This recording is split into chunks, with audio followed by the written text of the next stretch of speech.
इसका recording studio Ekangar सराय।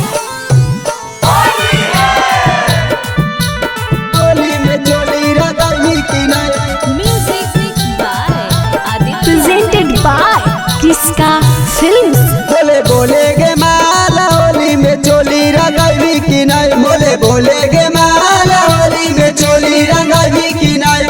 होली में चोली रंगाई की नहीं, होली में चोली रंगाई की नहीं, बोले बोले गे माला होली में चोली रंगाई की नहीं, बोले बोले गे माला होली में चोली रंगाई की नहीं, बोले बोले गे माला होली में चोली रंगाई की नहीं, बोले बोले गे माला होली में चोली रंगाई की नहीं,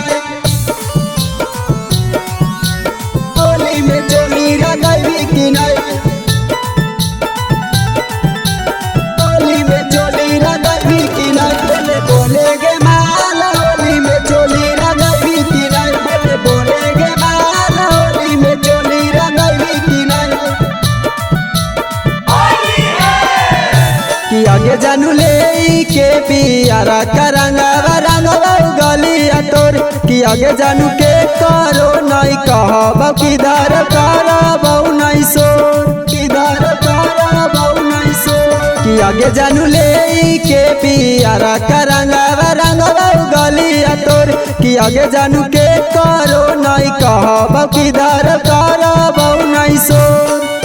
घर के पिछुआरी बोलाई की नाई, लेके पिचकारी बोलाई की नाई, बोले बोले गे माला होली में चोली रंगाई की नाई, बोले बोले गे माला होली में चोली रंगाई की नाई, बोले बोले गे माला होली में चोली रंगाई की नाई, बोले बोले गे माला होली में चोली रंगाई की नाई,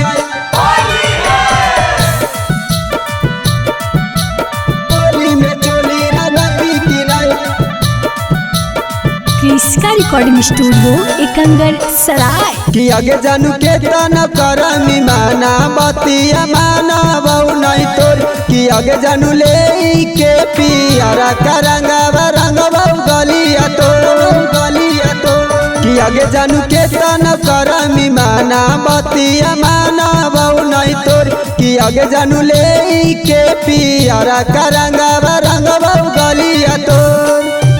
नीरज कटारी के बोलाई की नाई, नीरज रही के बोलाई की नाई, बोले बोले गे माला होली में चोली रंगाई की नाई, बोले बोले गे माला होली में चोली रंगाई की नाई, बोले बोले गे माला होली में चोली रंगाई की नाई, बोले बोले गे माला होली में चोली रंगाई की नाई। इसका रिकॉर्डिंग स्टूडियो एकंगर सराय।